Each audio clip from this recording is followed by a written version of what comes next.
part of me hopes Whoa, that hold on, somebody is hold on, hold listening to on. us doing all of this. All right, we should be live now. Okay, let's see. Are you guys? Still says wait, and then it flips to 7:15. No, the controls just changed. I actually have the controls now. Mine just changed too. I think we're here. Okay. It says live. All right. I turned up the volume so we can check the audio. Yes, I can hear us in the stream. Thank Good. you, everybody, for joining and for listening to us figuring it out. Is there anybody in right now? I don't even know because it just It says popped up. 4 watching. Yeah, we got a Okay. couple. Oh, 2 just. We're down to 2. All right. Whatever. Hey, it's all good. People will join as they join, or people will find it. For the most part, I do this for the podcast output anyway, so it's no big deal. We will have put in an intro song and an outro song in the podcast. Very high likelihood that those songs are Editing is an amazing thing. Very high likelihood those songs are going to be from Toko So and Miguel Johnson. They will be listed in the notes, and go and check out their stuff on SoundCloud. They're amazing and enjoy them. Hello, hello, one and all. This is Elite Week, episode 13. Galactic Watercooler, episode 2. I've got in with me, today is May the 30th, Saturday. I have in with me in the studio today Commander Roy Cookson. Say hello, Roy. Hi, everybody. Hi, hi.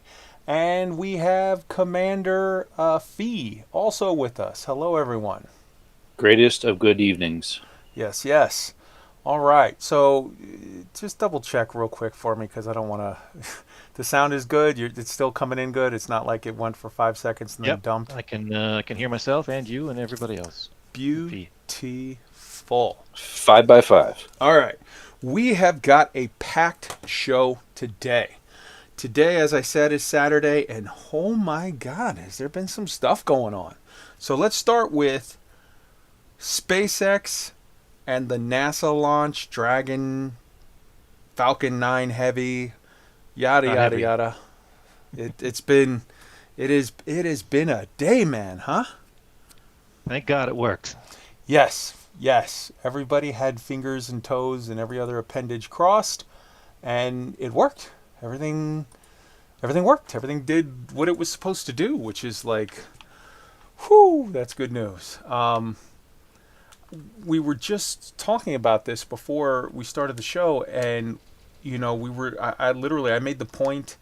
It's you could do 50 launches of like, okay, this is a satellite, this is a test system, this is a rover, this is a whatever, and it just doesn't have that same feel as when there's actual humans in the rocket. When you have actual humans strapped in, it's you watch and you hold your breath and you're like, please God, let this work, let this be okay.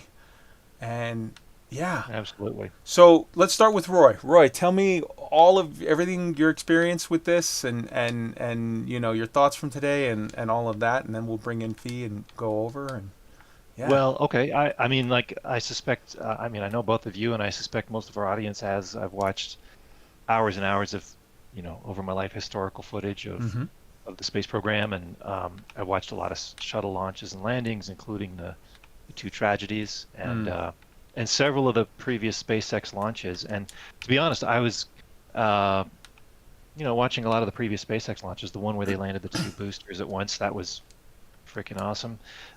Some of the more, the other ones, I felt like I was getting a bit jaded on the thing, and the thing that really grabbed me today watching that rocket take off is just how much emotional impact it was for me. Like, as soon as that thing started to lift off, my heart was in my throat, and I'm saying to myself, like, don't blow up, don't, like, I was back in 1986, honestly. Just like praying and hoping that thing made it to orbit, and like reliving some kind of trauma, and it like totally took me by surprise. And I've been glued to the coverage ever since. So, yeah, man, 100%, 100%. Fee? Yeah, I'm with Roy in this one. 1986 and with the Challenger and Columbia after, I watched both of those live, and that there is definitely some sort of trauma associated with that, and watching the launch today and every other launch, like Roy mentioned, when they can get the boosters back onto the landing pad on the ship drone, it's always a moving experience for me, and I don't know exactly why. I really haven't figured that out, but whether it's the engineering that it takes or the people that are sitting in those rooms working on this, I really don't know. But the appreciation for the amount of work that goes into getting those rockets off the ground and into space and back to the ground again, and like you said, Kai, landing pad, now having two humans involved in that process is fantastic. It's just it's an amazing experience. It's something that I don't think enough people still appreciate.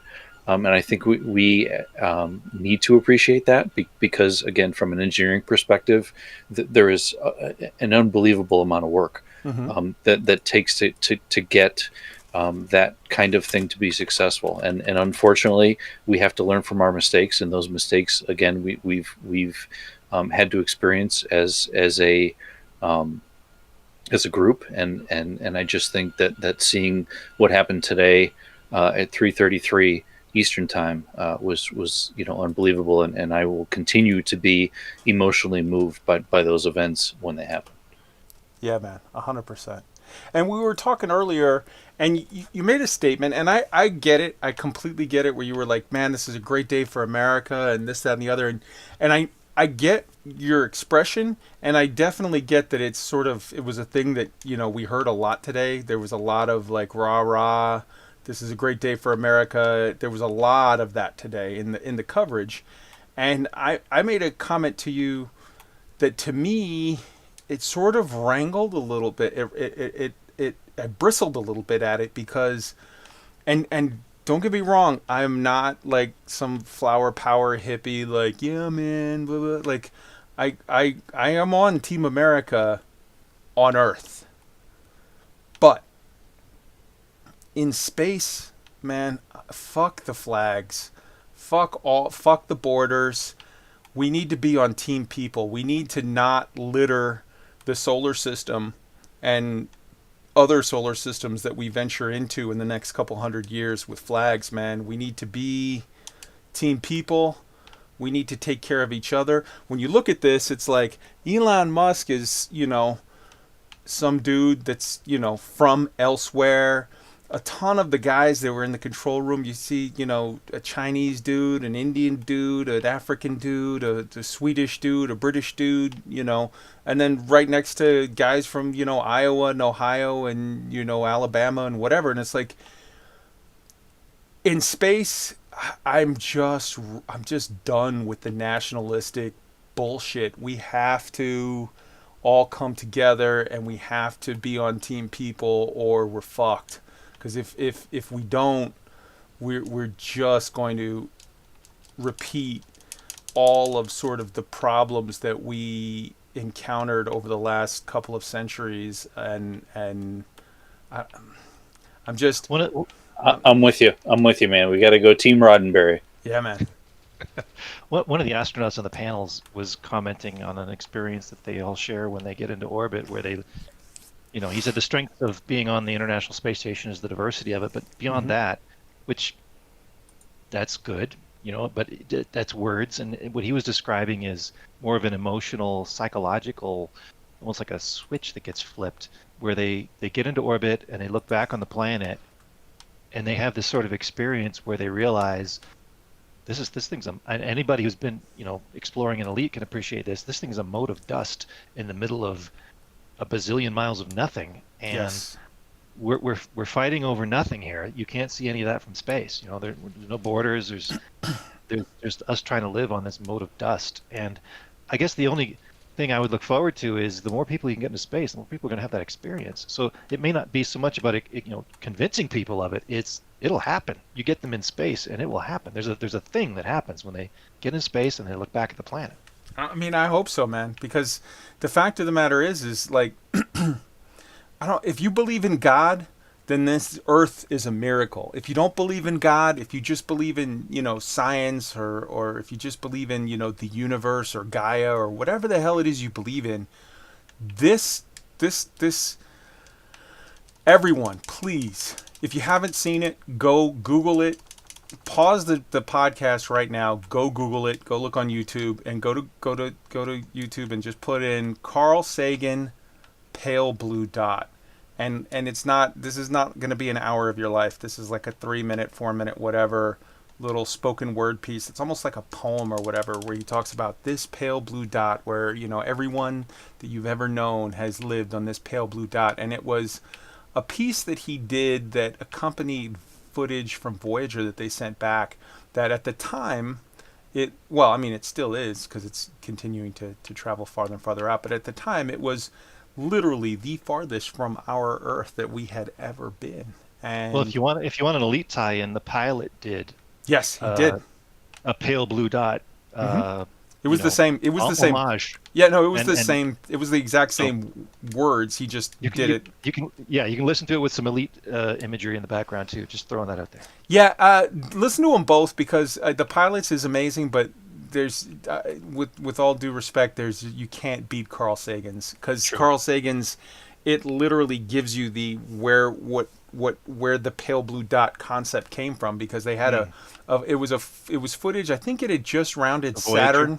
Voyager had just rounded Saturn, and it turned back to take one last shot of Earth before it would lose the ability to pick up Earth in any resolution that you would see. And it was a pale blue dot. It was literally on this picture. They had to like enhance and zoom in and enhance like 8 times just to be able to see it. It looked like a piece of dust in a sunbeam. Yes, and oh my God, it's just so beautiful. But it's like, we need to get to that point. I was just saying earlier that it's like there's a line from The Expanse that has stuck with me that I've so very, very much liked, where there's a guy who's, whatever, and this is not a spoiler, you can hear this, it's not whatever. He literally makes the line, he says, Earthers look at a thing and can't help but immediately wonder who owns that, and then they want to take it, they want to make it theirs. He's like, but we Belters know the truth. The more you share, the more your bowl will be full.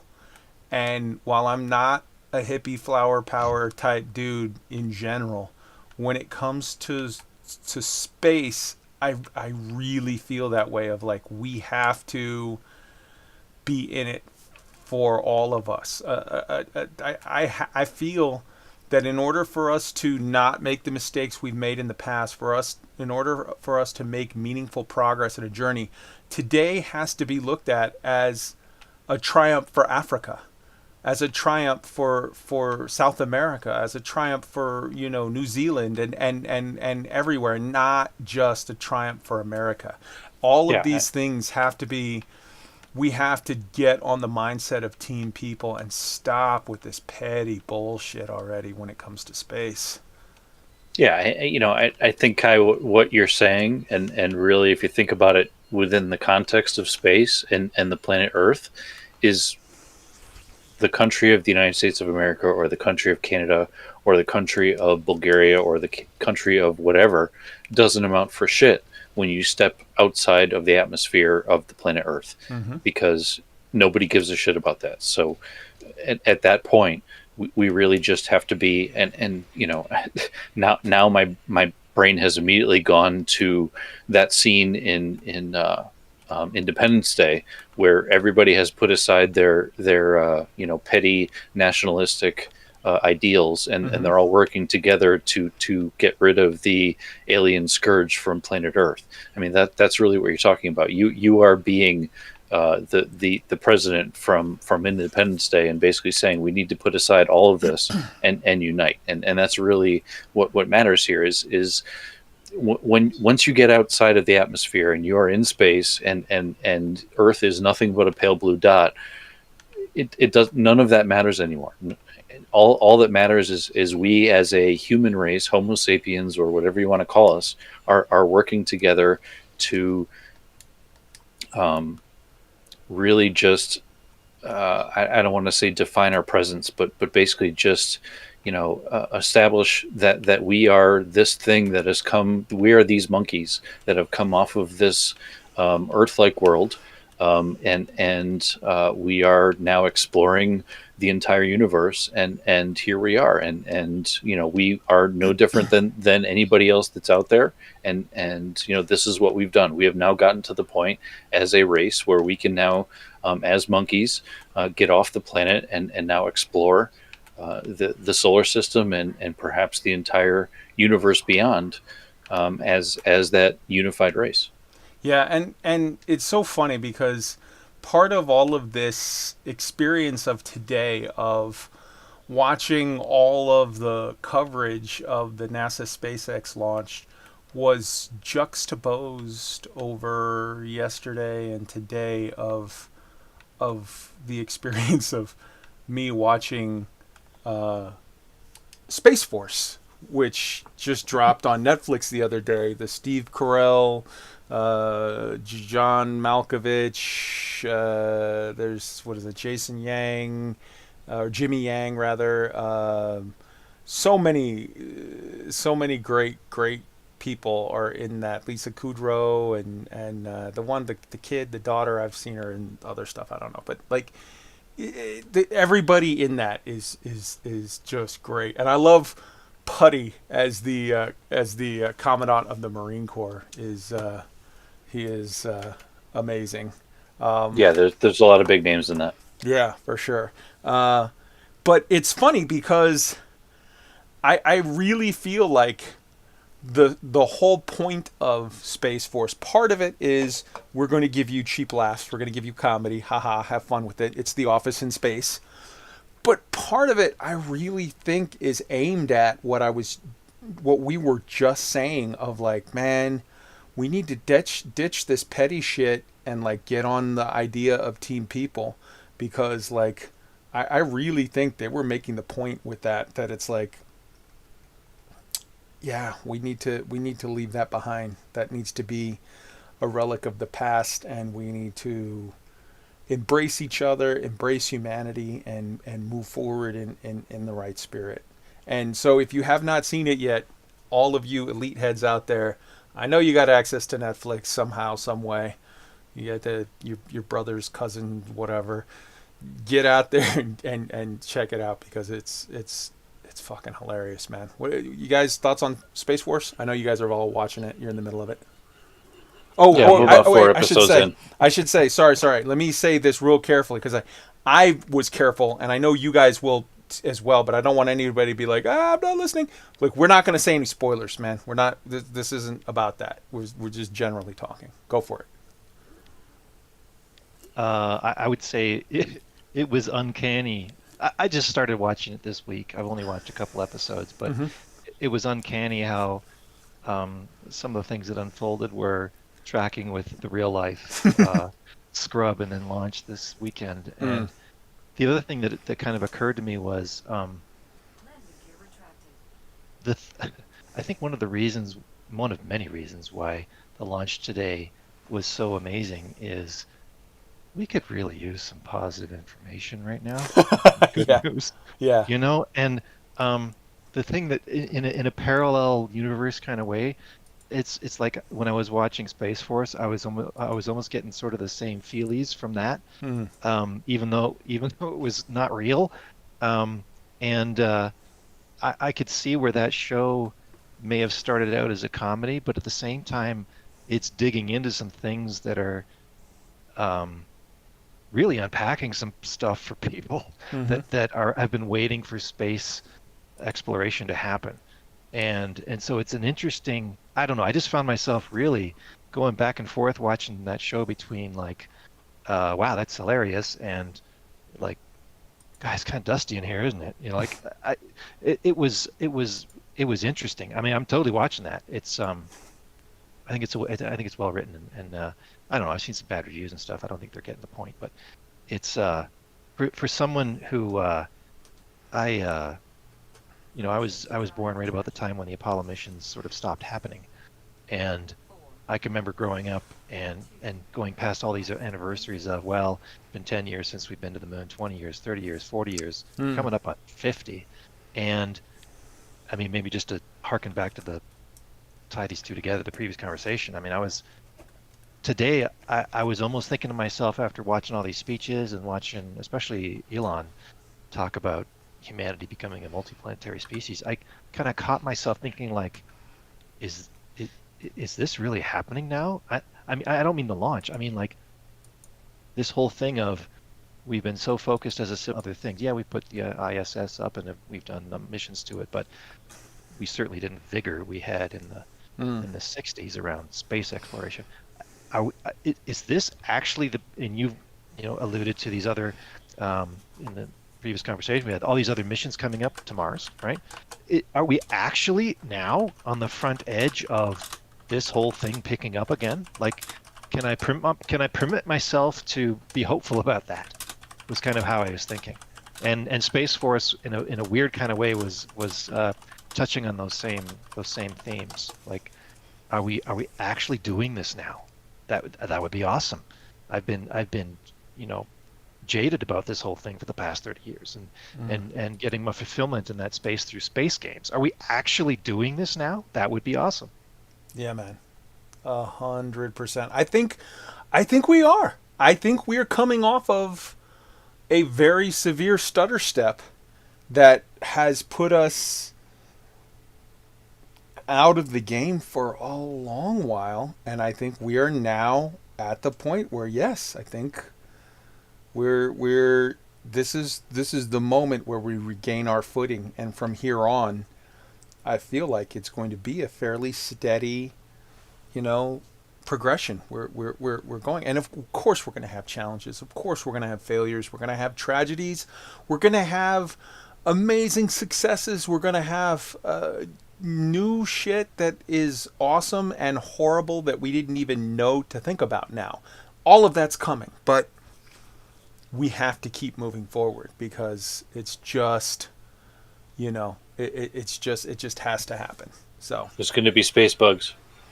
there, Wait for it. It's yes, going to happen. yes, for sure, man. So let me make sure. Chig is going to be joining us in a minute. He's going to pop in to say hi. I really wanted to show him the love because I've had people. I can't tell you how many people have come behind the scenes to be like, "Oh, but what really happened with um,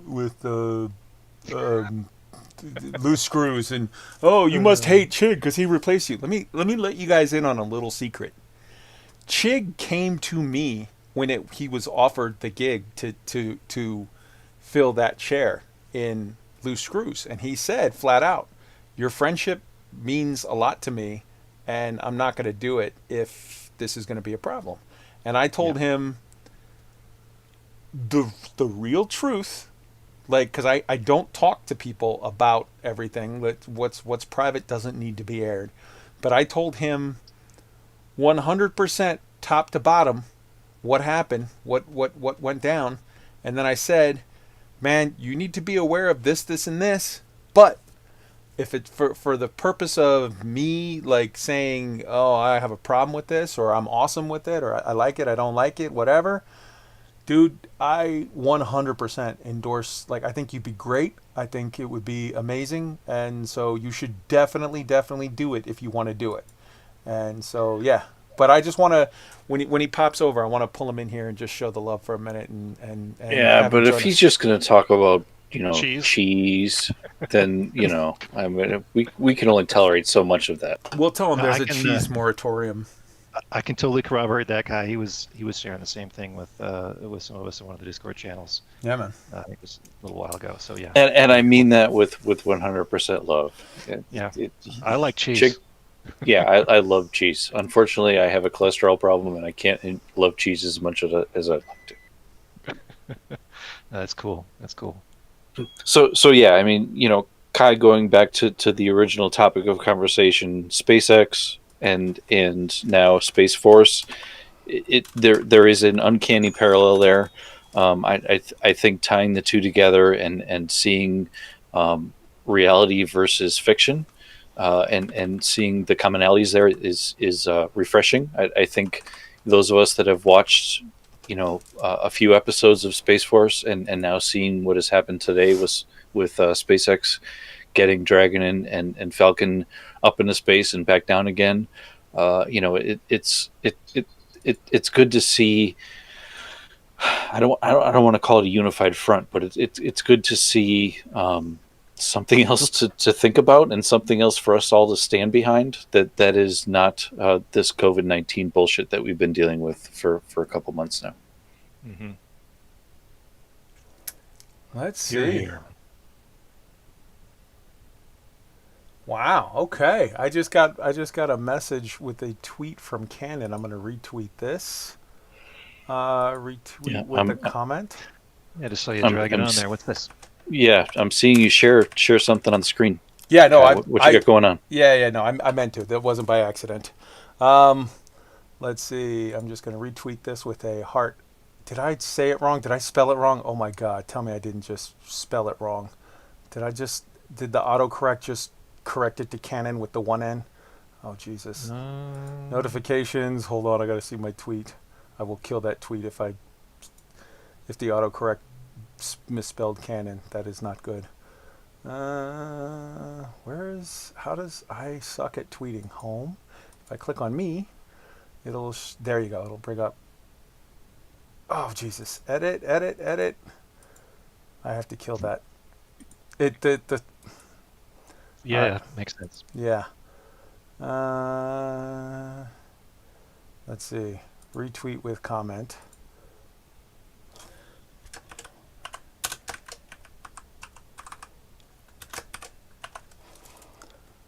Well, while you're doing that, let me just, on a more lighter note that I was fixated on the Dragon capsule on the launch pad because it totally reminded me of a Kerbal Space Program command pod with a Science Junior module under it, even with the 3 basic fins mounted at 100 degrees, 120 degrees around the module.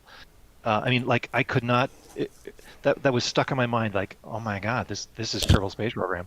Yeah, and I gotta believe the SpaceX team has a high percentage of KSP fans. Like, that has to be a thing. I know for a fact that they do. If you check out the Scott Manley YouTube channel, he is an engineer that does all kinds of news stuff on space stuff. He's worked on programs and done like streams. He's a minor on deity in the KSP world. Yes, and he was very much one of the guys that was testing and working on KSP early on, helping them out with like testing stuff and whatever and promotion and whatnot. And he has done stuff with SpaceX. He's done stuff with NASA. He's done stuff with the ESA. He's all over the place. But yeah, for sure, love Kerbal. And yes, that the Falcon on the pad was giving me Kerbal vibes. Absolutely. Yeah, I had the same itch. I wanted to go play Kerbal as I was watching them get up into space. So let's move. I'm sorry, you were about to say something, Fee. I was only going to say I think we have Chig in the line as well. Chig, welcome. Good evening. Hey, I wanted to bring you on, sort of even just popping on in the middle of the episode. We don't care. We're relaxed around here.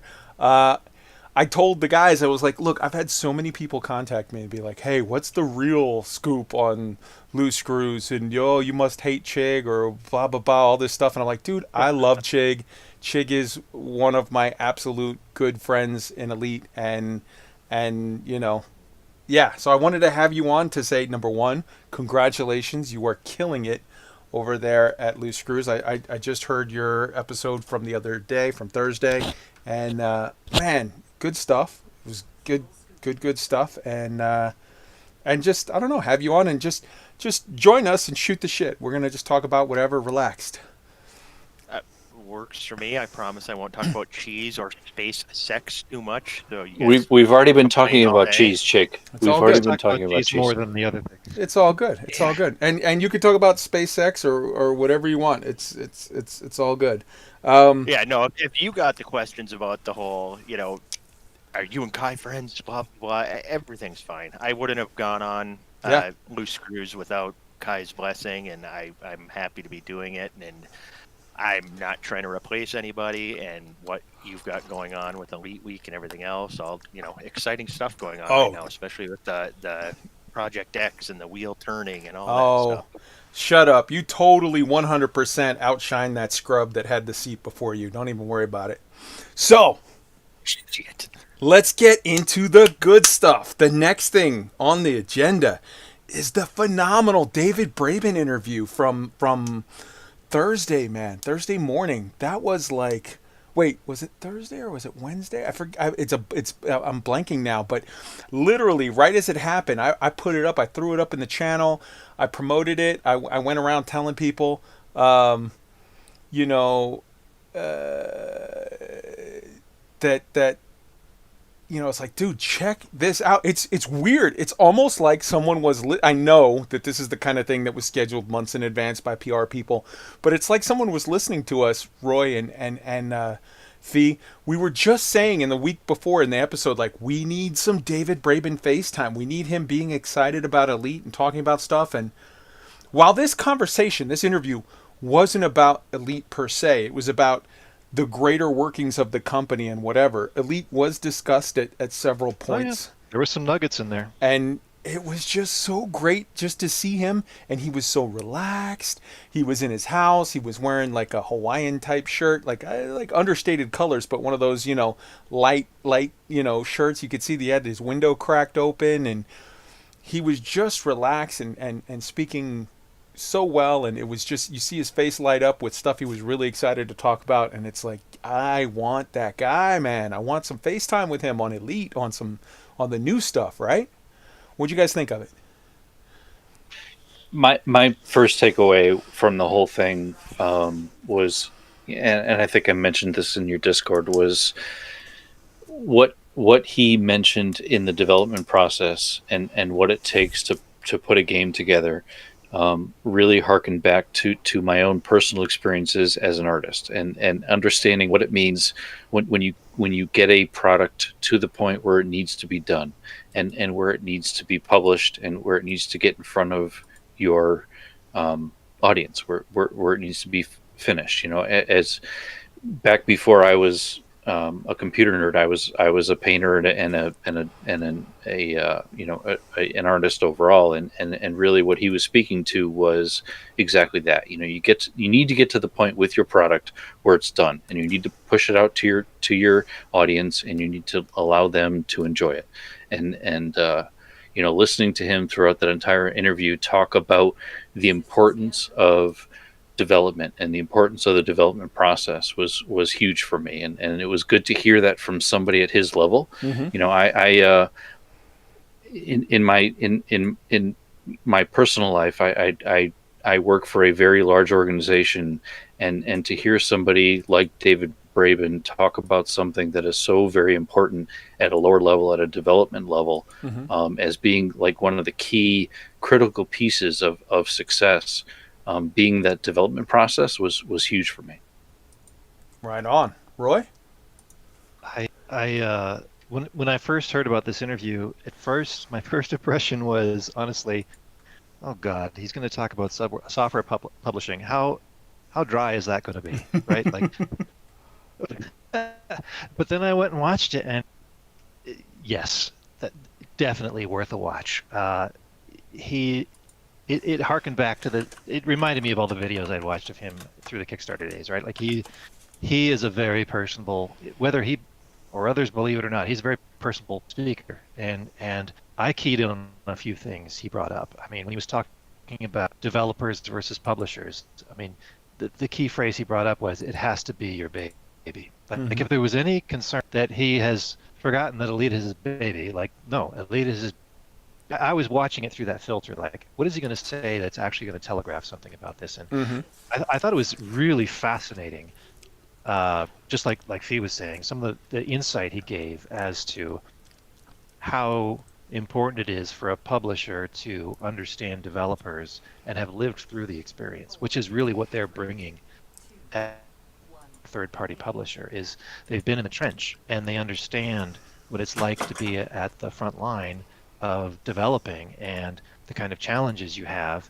And I thought it was really illuminating. One thing he talked about, where there's a mechanism that they had to go through when they were selling to other publishers, where they would set these milestones, and they had to do, sounds like basically a dog and pony show each time they got to the milestone, and dress up whatever they had ready at that point which meant putting extra effort into cosmetics, even if really what was only supposed to be ready at that point was mechanics, game mechanics. And so there was all this wasted effort each time they went to one of these milestones. And it's kind of a thing that if you haven't gone through it, you wouldn't get it. And so there's a lot of wasted effort there. And he felt guilty about, for example, in those situations, having the people spend a lot of time on cosmetics that they knew were going to change because mechanics might evolve. And he said that one of the mistakes people make as they go through this process, if it's a publisher or a developer to a publisher, is once you start making things look nice,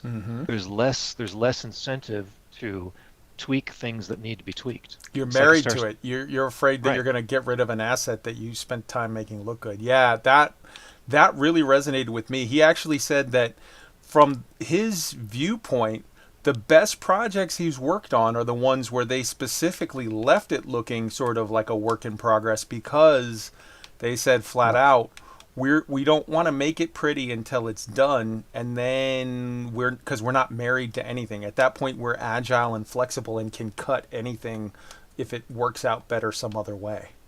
Yeah, and I thought that, one of the things I was also looking for is what's his vision here? What is he really wanting to do? And it sounds like the vision is they're going to be like a developer's publisher. They're going to be a better publisher for third parties because they've been there, done that, been through the heartache. They know they're not going to put in place, I mean, I'm putting words in his mouth, but they're not going to put in place stupid processes. They're going to do things that make the game more fun at the end. Like you said, fun is difficult.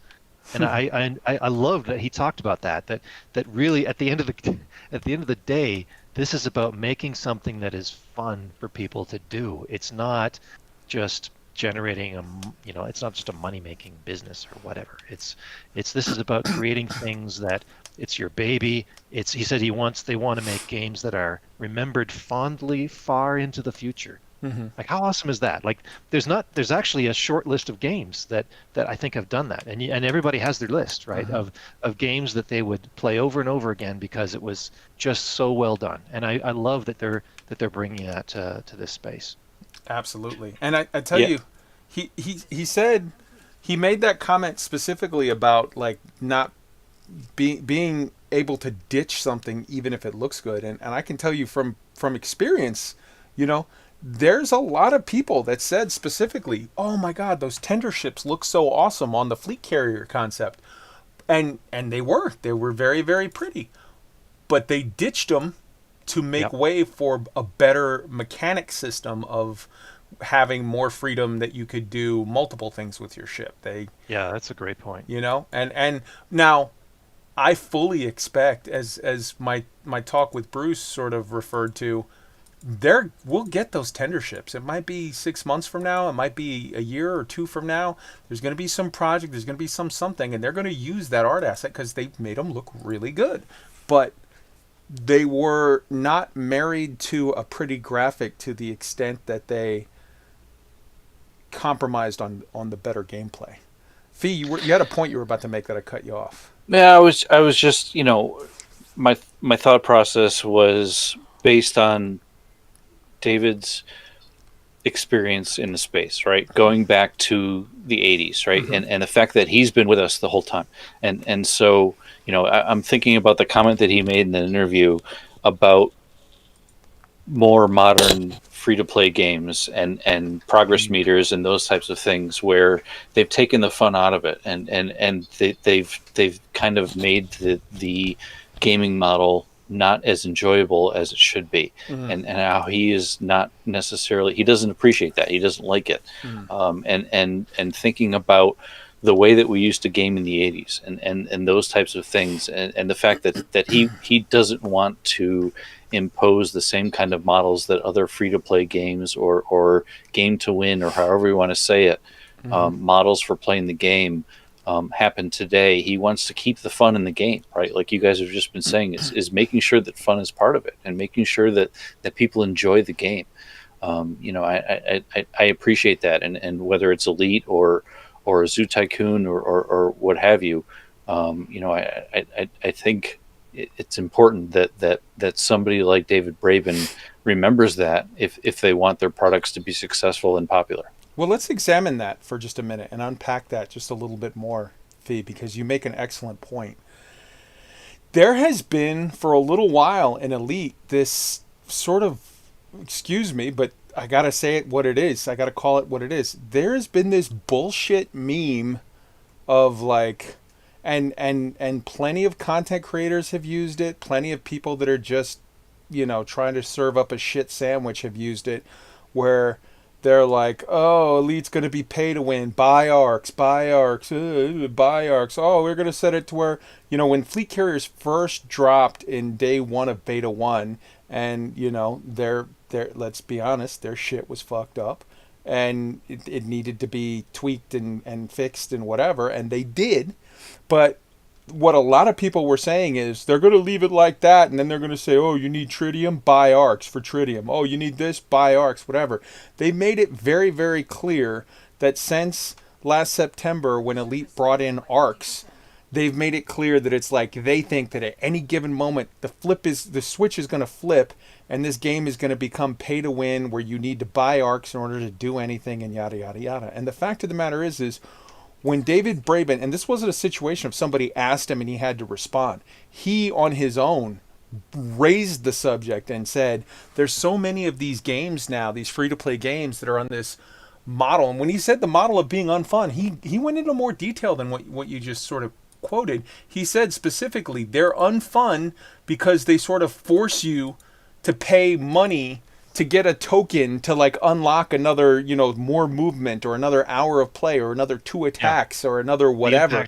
The impact gameplay. That's what he didn't like. And his face, when he said that, you could see, honestly, that was the one point in the interview. The whole interview, he looked happy-go-lucky or whatever, but when he talked about that practice, his face looked like he had just sucked on a lemon. He made a face that was a very Zermina Torval face of disgust. And it was like, I fucking love you, dude. Like, when you get a guy that's the head of a publisher he's not even the guy who's talking about his own baby, his own game. He's talking about for other people's games that they're publishing. He's saying, don't reach out for that quick buck. Make a game that has like that is not just looking for that quick buck, that gives your people the gameplay, the whatever. And that is so beautiful, man. That is legit good shit. Chig, hop in on this. What did you think? Two main things I took away from it. Mm-hmm. A, it was good to see him back, actually as the face of the company instead of just people wondering if he's a lizard person, So I did like that. And I liked what he's talking about. I'm not going to parrot your guys' in-depth analysis of the interview. I agree with, just about everything you said. One thing about David Braben that you have to like is he's an old school gamer. A lot of these new games, it's all in the new models and loot boxes and everything else. He goes back to the old days where you'd put out a game, and especially the original Elite, and moving forward from that, you still had imagination involved. You had this game and you gave people this sandbox, and then you had to add extra depth to that yourself. And he's seen the tools develop over time, and he sees where it's going. And I think that his vision of that stuff can help other games, and them becoming, almost more of a publisher than developer, really helps the industry as a whole. That's what I took away. Right on, man. That's awesome. And I'll tell you another thing he said that was really beautiful to me. It was right towards the end of the whole talk. He said, he's like, yeah, the guy was talking about like, well, what is the difficulty in like people bringing a new game to market and this, that, and the other. And he said, man, he's like, yeah, he's like, there's in a way it's so much easier than it ever was with all these tools and whatever. And in a way it's so much harder than it ever was with, all of the competition and this, that, and the other. But he said, he made a sort of a distinction. He said, a lot of people will tell you, like, if you're making a game and you can't say, oh, it's like this, but with that it's like, that's a bad game. Because if you can't give an elevator pitch in 2 minutes or 2 seconds of saying like, oh, it's Fortnite with Thargoids, and I just threw that out there, but, oh, it's Civilization, but with, I don't know, Civilization, but with aliens, or, oh, it's it's Mario Brothers but with swords, or like he's saying like that's what everybody wants you to do for a pitch. You have to say it's this but with that. And he said that's actually not great. That leads to a lot of derivative, and this is me paraphrasing. He didn't say it, but that leads to a lot of sort of derivative shit. A lot of very sort of forgettable, whatever. He's like, You're on the same island. Unoriginality. but he said, actually, the thing that people will tell you, he's like, everybody will tell you that having a game that's completely unique that you can't explain in 8 words or less, it's this but with that. People will tell you that that is a problem, that is a flaw, that is a thing that you need to fix. He's like, no. He's like, I disagree. He's like, I've made enough games that I can say now with some certainty that having a game that is a completely new and original idea, that is your cachet, that is your value, that will, if it's good. I mean, if it's completely unique and unlike anything else because it's horrifically bad, okay, that's not a good idea. But if it's good, if it's playable and it's completely unlike anything, that's awesome, man. So I really dug that part as well. Yeah, and Guru in the chat and the stream has made a good point too. I think imagination is a big part of this, and the fact that Elite has almost an endless amount of possibility as it relates to imagination is a lot. Harkens back to the days of gaming in the 80s where there was not a lot of technical capabilities as it relates to gaming, but there was a lot of imagination, and the fact that David has kept that in gaming in now the 21st century means a lot. So I think having imagination and a lot of flexibility with what our own individual imagination can do with a game says a lot about what we all as a community have done with Elite. The fact that what Kai you are creating now with the Dark Wheel and everything that's going on behind the scenes is a big piece of that, and the fact that remains an element of this game. I think there's too many games out there like Fortnite and others that have a very static lack of imagination. Really speaks to the quality of the games that all of us appreciate, and all I'm saying is I think David appreciates that kind of thing. Yeah, man, 100%. 100%. Well, let's move on to it. You've brought it up. Let's get into the next thing on the agenda, which is Turn the Wheel. Turn the Wheel is a project that we started a couple of days ago. I posted on the forums. Oh, let's see what time it says I posted on the forums. I posted a couple of days ago. Jesus, it feels time is flying by. It was yesterday. Was it Friday night? They all seem to run together now. It was yesterday at 8 o'clock in the morning, 7:56 a.m. Eastern Standard Time.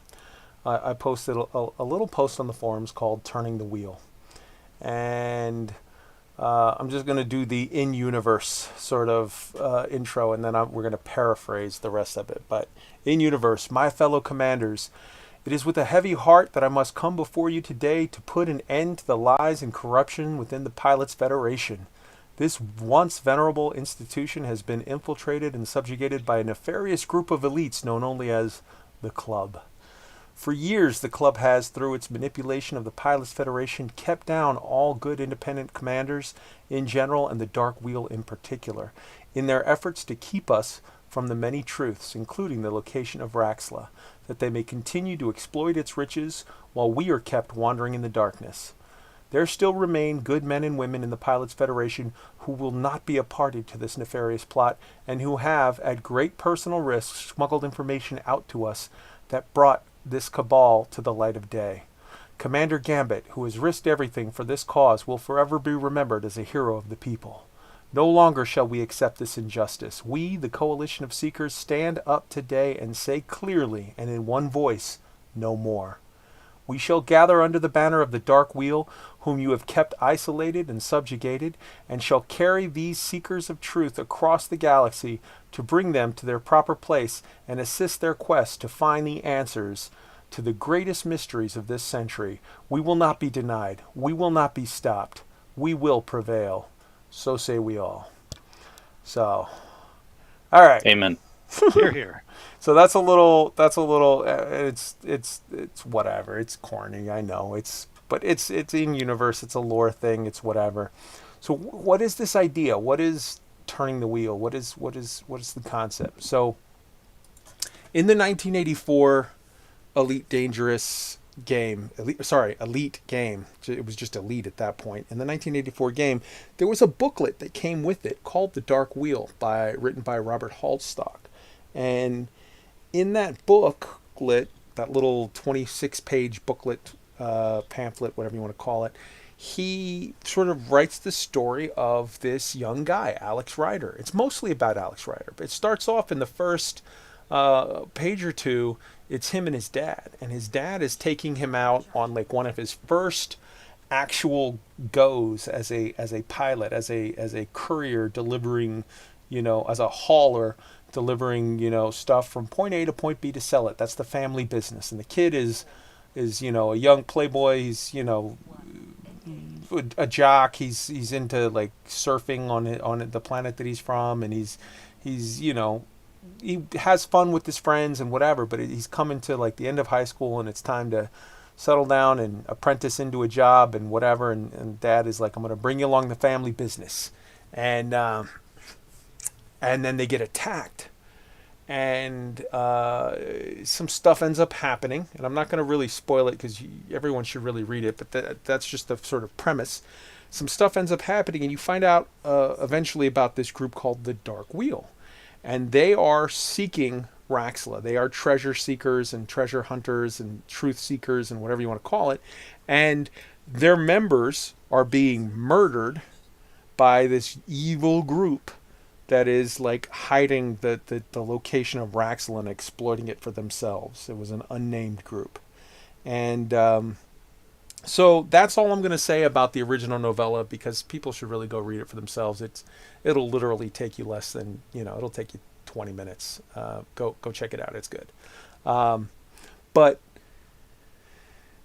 there's a bias in Western literature that, the dark wheel, if you say dark, that means evil. It goes back to, I don't know, cowboy movies or whatever. It's always the guy in the black hat that's the bad guy that's twirling his mustache and has to be, thwarted in the end or whatever. But the Dark Wheel doesn't refer to an evil group here. The Dark Wheel refers to they're called the Dark Wheel because they live in stealth, because they're being targeted and hunted.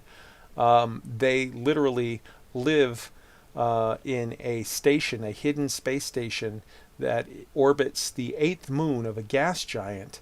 And the wheel, as in the habitation ring of the station that they live in, it's all like the windows are all blacked out, so it doesn't give away their location in space. So that's where the Dark Wheel comes from. They literally live on a dark wheel, a habitation ring that they have to keep hidden because people are trying to murder them. So yeah, they're not the bad guys. They are not the baddies, it turns out. Which so many people, if you meet people that are sort of new to Elite and don't know the lore, they'll be like, oh, the Dark Wheel, they're the bad guys, right? And it's like, no, they're really not. They're the good guys.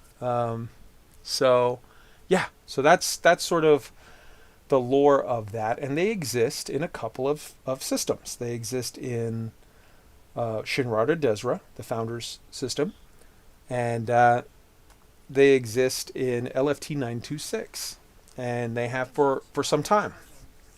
And so, how to explain this? Early on, there was a quote by Michael Brooks, and I put these quotes, both of these quotes, in the actual post on the forums. There's a quote by Michael Brooks where he said, we had to make it, we're not going to give you clues, but we had to make it a little bit obvious so that people would know sort of what they're doing. And I took that to mean, as many have, that, it means the Dark Wheel. Go deal with the Dark Wheel, because that's the obvious people from the story. of where Raxla comes from, that they're the ones that will have clues that will help you find your way. They're the ones that are investigating. So a lot of people have had that thought, but everybody's always tried to do it alone. They've tried to do it by themselves, and they, to this date, as far as I know, have not gotten anywhere with it. And we're over 5 years in. So the idea, the concept is, what if, in order to find Raxla, you either it's locked in some way. The investigation is blocked by a thing. Now that thing could be a permit. That thing could be a system state of some kind. It could be that, there's a clue to Raxla on the moon, Triton, and once you do something, that permit for Triton will become unlocked. Or there's a clue for Raxla on the planet Lave 2, and once you do something, that planet will become unlocked. Or there's a clue to Raxla in the system of Polaris, and once you do something, that system will become unlocked. Those are 3 permits, and I'm just pulling 3 examples, but those are 3 fairly famous and mysterious permits that people are kind of like, this makes no sense. We don't quite get it, and we don't know how to unlock these permits. And a lot of people have sort of become complacent with the idea of any permit we don't know how to unlock can't, people, you'll even see it referred to places on websites or whatever. They'll say, these are the permits we can unlock, and these are the permits we can't unlock. And I challenge that concept, the heart of that concept. It's not that we can't unlock it, it's that we don't know how to unlock it. Now, it would be different if Frontier came out and made a post saying, these permits you cannot unlock. Then we okay, there's no point to try. But they've never, to my knowledge, never ever said that. They've only said, these are the permits that you can unlock in these ways. And then the other ones that people have asked about, they've just been like, oh yeah, that's weird. We have no comment. Which, maybe there's a way to do a thing there. So the concept is, if the Dark Wheel is sort of the faction if the Dark Wheel is sort of the obvious clue that we're supposed to be following, what if, since people trying to do stuff on their own hasn't done anything, what if we get together as a concerted group, and as a group effort, we work to spread the Dark Wheel? What if after the Dark Wheel is in 5 systems or 10 systems or 20 or 30 or 40 systems, what if at that point a system state unlocks where, okay, what if there's an if-then statement somewhere in the code that says, if the Dark Wheel are in 40 systems, then grant this mission. Or if the Dark Wheel are in 40 systems, then grant this permit lock. You can now get a mission to unlock a permit or something. And that does something in the game. And it's just a thought. I've gotten messages from people that say oh, you're setting yourself up for disappointment, man, because you're believing all this stuff and it's not going to happen, and then you're going to feel foolish. And I've responded to them clearly saying I don't know if you've read what I posted on the forums, because I say very, very clearly in the forums, there is a very high possibility, in fact, a probability, that this will not lead to any permit unlock or anything that sends us to Raxla or whatever. But we won't know for sure until we try. So a lot of this project is a sort of string of experiments saying, if we try this, will it work? And we try it and it doesn't work? Okay, cool. That's not a failure. That's data. That's how experiments work. You test a hypothesis. If it doesn't work, that doesn't make the experiment a failure. That makes an experiment a success in ruling out a false hypothesis or whatever. Every step you take is progress, even if it is proving that a thing that might have worked doesn't. That's still good. That's valuable data. So, one of the things we're trying to do is just to expand the Dark Wheel in general, as a whole. One of the things, we also have some key places that we're trying to expand the Dark Wheel from and to. The first thing that a lot of people say, this is impossible, is expanding out of Shinrar to Desra. They say, you can't do that, that's impossible. I would point out, my response back is, well, we know that the Dark Wheel did already expand from Shinrarta Desra into LFT 926. That's how it got there.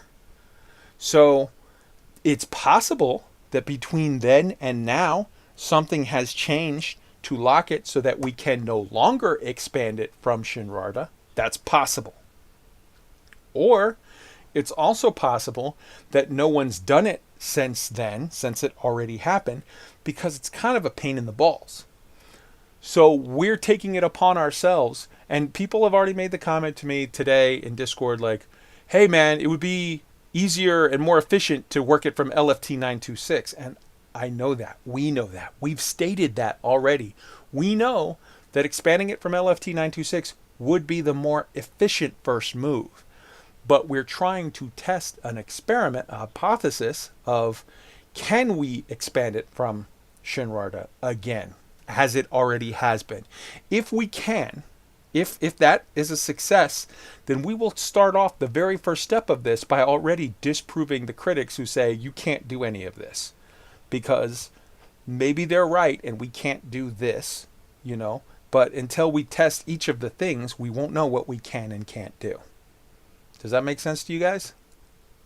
Yeah, absolutely. The first thing I think of, Kai, is taking apart everything that we have in front of us. Right? You are essentially using what I would like to think of as a hacker mentality to basically dissect the way things are and trying to exploit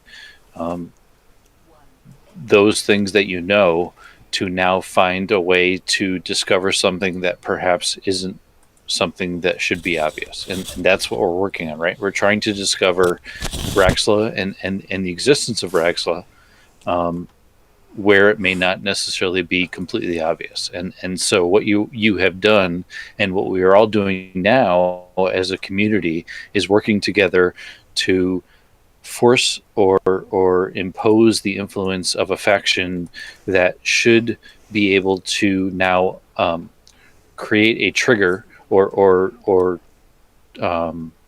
initiate a trigger with a series of events as we move the influence of that particular faction across the galaxy to now unlock or provide visibility into the existence of something that FDev has told us or the Pilots Federation has told us exists within the game. And so using that hacker mentality, we should now be able to work together as a team to unlock that secret that just using this now, I guess, group mentality or you could even say crowdsourced mentality to now look for those opportunities as we expand the visibility or influence of the Dark Wheel beyond where it is today. It is.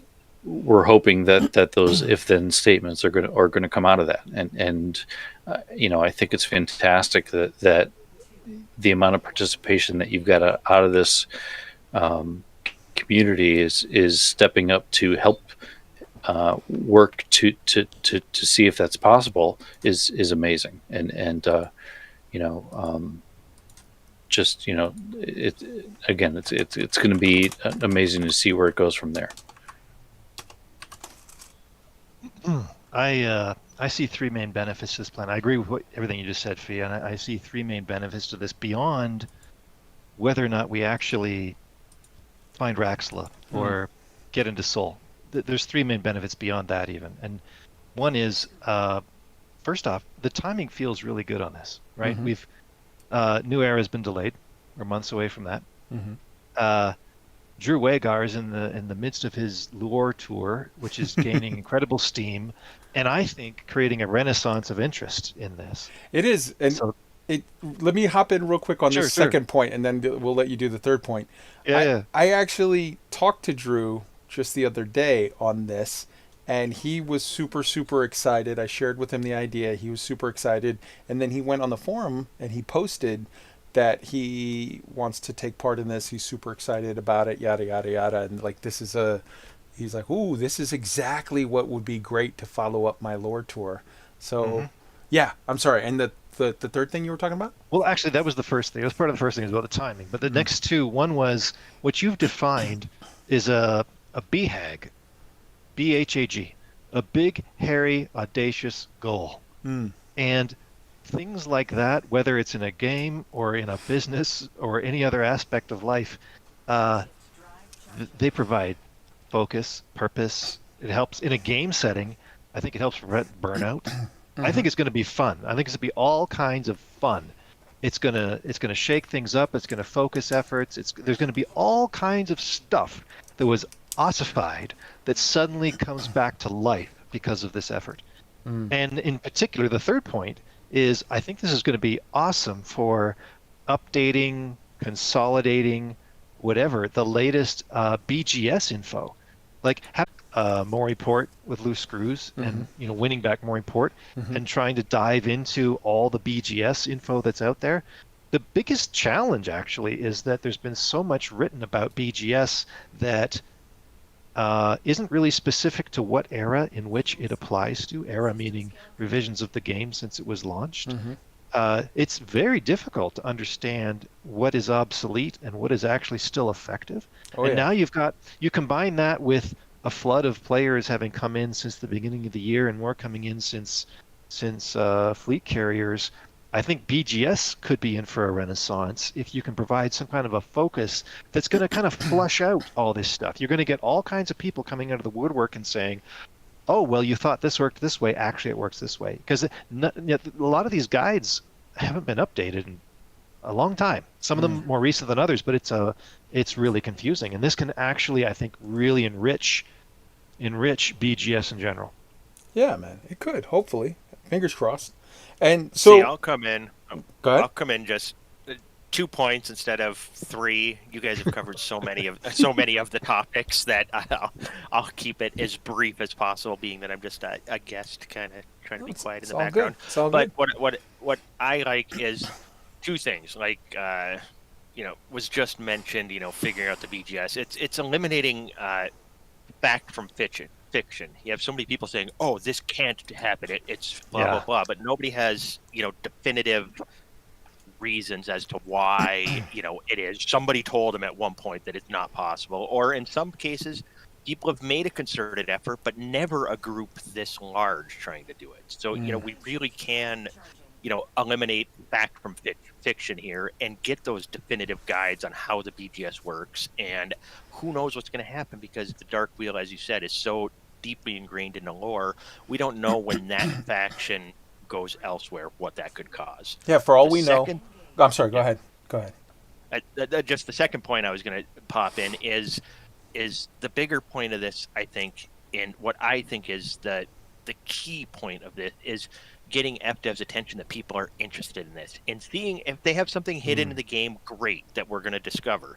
If it's not in the game, getting their attention that people are this interested in it may get them to add something into the game and guide the story in a certain direction, because they see the passion of the player base wanting to get involved in it. So those are the 2 things I see.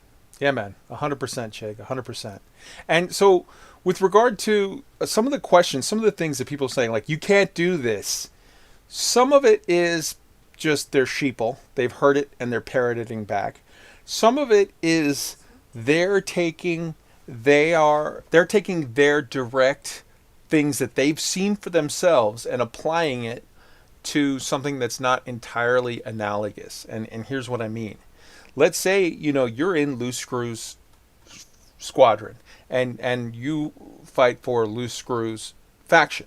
So you want to try to expand the Loose Screws faction into the Soul system, as many player groups have tried to do with their faction. You try to expand into Soul. And then when you can't do it, you say, okay, it's impossible to expand to expand a faction into Soul. And that's okay. That's an observation you're making, which is partially true. Here's what it doesn't take into account. it doesn't take into account that the Loose Screws faction is a player faction. And there may be, and I'm not saying that there always are. There could be that the system sees those two things as entirely identical, or it may be that the system at one time or another does or does not see a player faction and a non-player faction as two separate entities with two separate sets of rules. Also, there's a third possibility, which is even if player factions and non-player factions interact exactly the same way with a specific rule set, that may not, it may very well be that the Dark Wheel, like of all of the factions in the game, there's only one that goes back to the novella. Well, actually, I guess two. There's the Pilots Federation, but there's only one that's the Dark Wheel, man. Like, there's only one that's specifically tied to the mystery of Raxxla. And if you're supposed to find some clue or unlock something, and to be clear, I don't think that this mission will find Raxxla. If I had to bet money, I would bet every amount of money that I could that this mission will not find Raxxla. Agreed. But there is a chance that this mission unlocks a thing which then allows independent pilots to go out and start. Like, it may very well be that people are stuck on step like 3. Step 1 is like you have to get to elite so that you can get to Jameson's, because there was an old thing that you have to be elite to find Raxxla to have any chance. What if step 1 is you have to get to elite? Step 2 is you have to get to allied with the Dark Wheel. Step 3 is you need a permit, and that permit is requiring a group goal. And then step 4, like once we get that, maybe that unlocks a MacGuffin. It unlocks a thing which you have to take with you in your cargo hold. And now you have to go and try to decipher the toast. Or now you have to go and try to figure out the right ascension 50X. So RA, right ascension, XXLA. Like, there could be all manner of things that have to be done after this, or missions to unlock, or things to do, or whatever. But it's possible that some part of what we do will unlock some part of what you need to get to the end of the line. It is also just as equally, if not more so, possible that all of this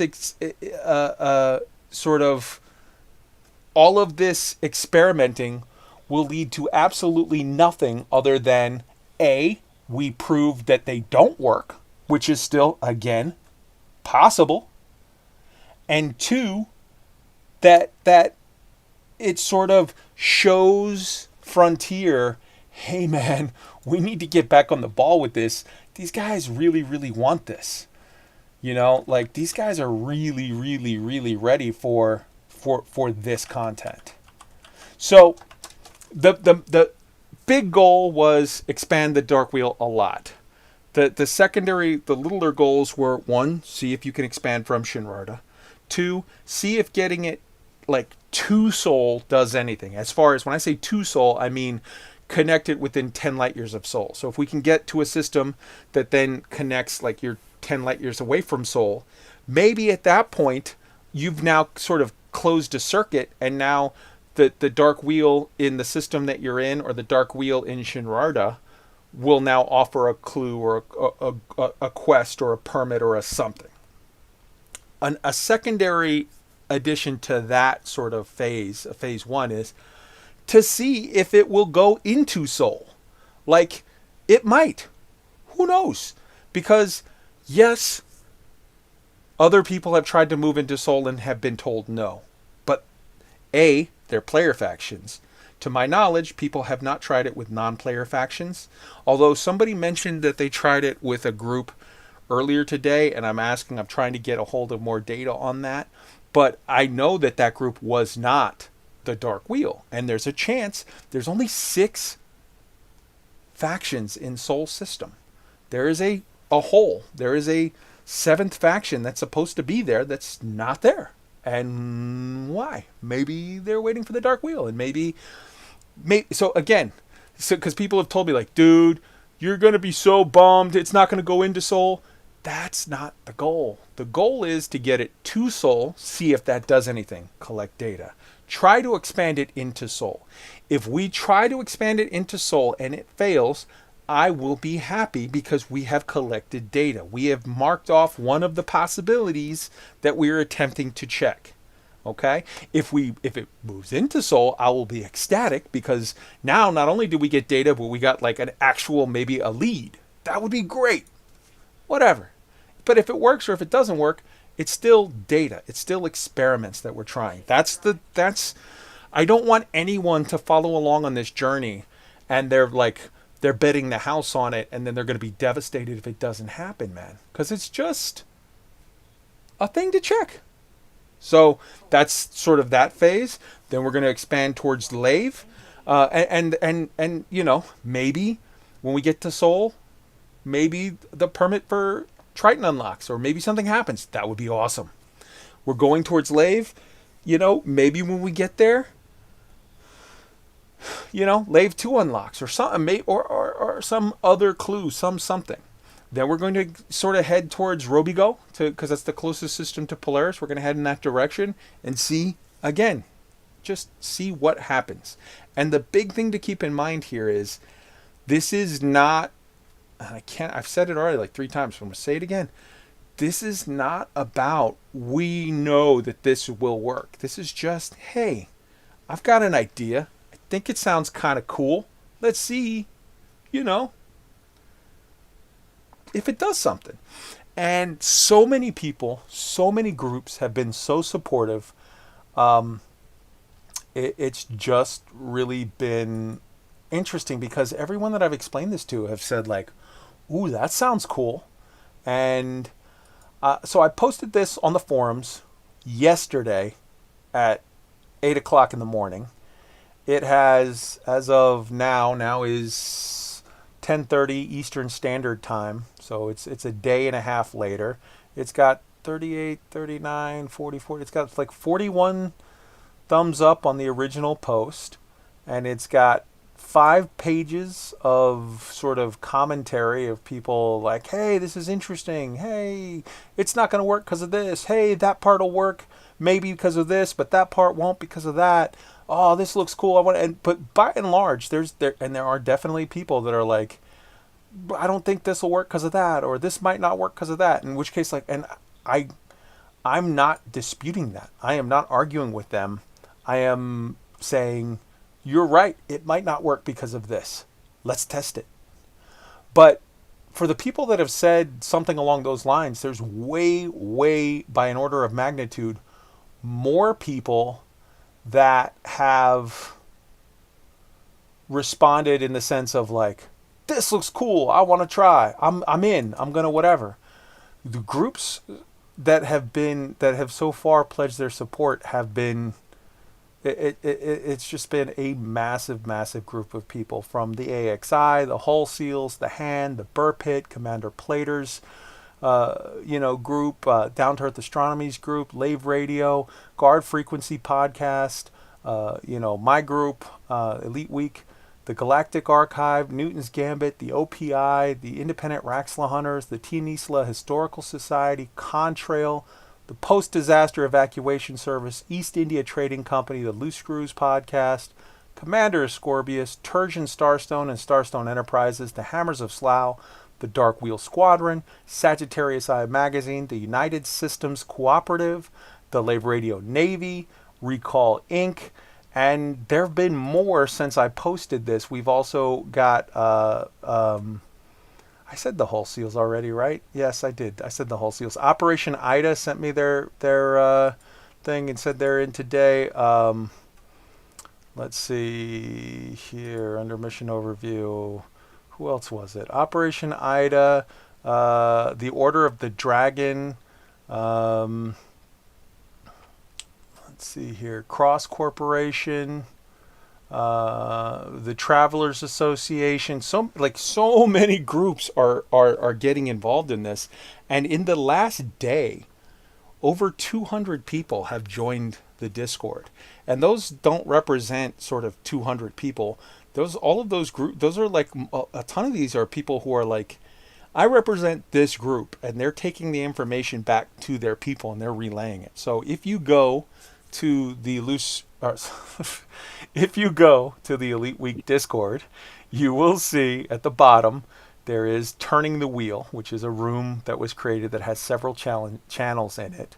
Some of which are public, some of which are private. There's a BGS planning room that's a private room that people can't see. There's a comms room that everyone should be able to see and get into. So if you want to voice comms just to talk something over on that project, there's a mission overview that everyone should be able to see, but only a handful of people can post into, that has sort of an overview of the mission and lists of the logos of, people involved. There's an FAQ room where people are posting sort of, a lot of people that are getting into this or haven't done BGS before, and they're like, I don't understand. What do I do if it's in war? What do I do if it's in investment? What do I do if it's in boom or civil unrest?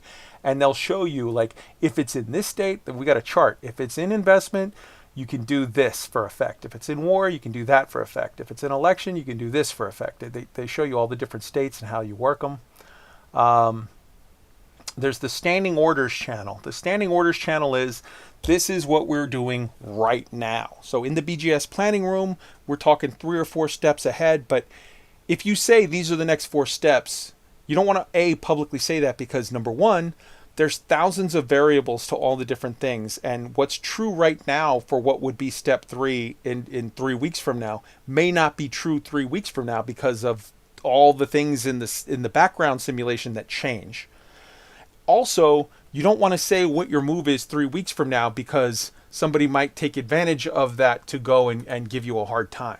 So the standing orders room is, this is what we're working now. And it will always be updated to show this is the goal of what you can do right now. So for right now, there's 2 goals listed. The first is, if you have access to Shinrarta Dezra, do influence missions. To any influence missions for the Dark Wheel in Shinrarta Dezra. Do not turn in bounties or cartographic data or whatever, because that all goes to the Pilots Federation as the owner of this system and works against the Dark Wheel. But you want to do the INF+++ missions for the Dark Wheel in Shinrarta Dezra. If you don't have access to Shinrarta Dezra, if you're, either a newer player that wants to get involved in this, or you're like one of those guys like Dr. Nagy, who it's like, hey man, I'm 40,000 light years out on my main, but I've got an alt. It's a little scrub account alt, but it can do missions. I'm going to run missions. That's exactly what Dr. Nagy's saying and doing, because he's out on a big expedition right now on his main. You can run. So LFT 926, the Dark Wheel is in a war. So you run conflict zones, and when you jump into the conflict zone, you choose to, be on the side of the Dark Wheel. Also, you can do any combat missions. So if you go to the mission board and it shows, combat missions for the Dark Wheel, you can turn those in. So that's how you can help out in LFT 926. We're going to be covering this sort of as it progresses. I can tell you, I've already been in contact with Venteon, who is the main guy that does all of the story stuff over at Hutton, and he's working up storylines and stuff. They're going to do an ongoing storyline that should be big and romantic and mysterious and captivating. You know how the Hutton truckers do. They don't screw around, man. They do their stuff hardcore. He's been asking me for informations of the different quest givers, and already on last week's Hutton, they did a sort of, because the project wasn't announced yet, but they did a little teaser of like, oh, there's stuff coming up with the Dark Wheel out of Shinrarta and yada yada yada, and there's stuff happening. So, I very much look forward to that progressing. I was on the Hutton podcast, Hutton Orbital Radio podcast last week, and we talked for a little bit about things, and it's good stuff. It's exciting. It'll be great. Last night, Guard Frequency recorded. Guard Freak, put it in their show that gets released on Tuesday, so it'll be released in podcast form on Tuesday. Witch Space News, Commander Burr and Rini put it out in Witch Space News, was sort of the big coming out party of it. It's I've talked to Astro, and it should definitely be on Hello Dave on Monday. I'm fairly sure from conversations I've had that Lave is going to be covering this project. I mean, they're supporting the project. That they're part of it. Basically, at Loose Screws, mentioned it. That there was the project coming out, and I'm sure we'll continue to cover it and whatnot. Everybody has been very, very supportive, and it's been very, very, very cool. And just while we were doing this recording, I'm going to put this on the screen. I'll drag this over. Canon Research just tweeted out a link, and they had a thing. Important announcement. It has come to the Council's attention that there is an initiative to increase the influence of the organization known as the Dark Wheel, and that it may be supported by a broad coalition of factions. This initiative is likely to cause conflict in the area between Shinrarta Dezra and Sol. Canon, as you are no doubt aware, is an inclusive organization that welcomes members from all factions, even including members from rather shadowy and dangerous groups such as the Women's Institute and the Newport Pagnell Bridge Club. Despite some of our members' questionable ethics, we leave our differences at the door and we work together to unravel the mysteries of the galaxy. This announcement is to clarify that in these uncertain times, Canon must maintain neutrality and will not be a part of said initiative, regardless of our strong desire to discover the location of Raxel. While we do not dictate the activities of our members outside of these hallowed halls, and naturally individual members are free to do as they see fit, we do urge them not to claim to speak for Canon on these or any other matters without specific instructions from the Council. NB, all current or future attempts to bribe Council members on this or any other issues are strictly non-refundable. Dark Wheel, Raxel of the club, yada yada. It's got tags on it. So, look, LCU No Fool Like One has been very, very helpful with regard to talks on getting this thing together, has offered to and is still offering to do maps for us as a private individual. I don't want to misrepresent and confuse anyone. As a private individual, they're tweeting it out and saying like, "Hey man, here's the thing. Go take a look."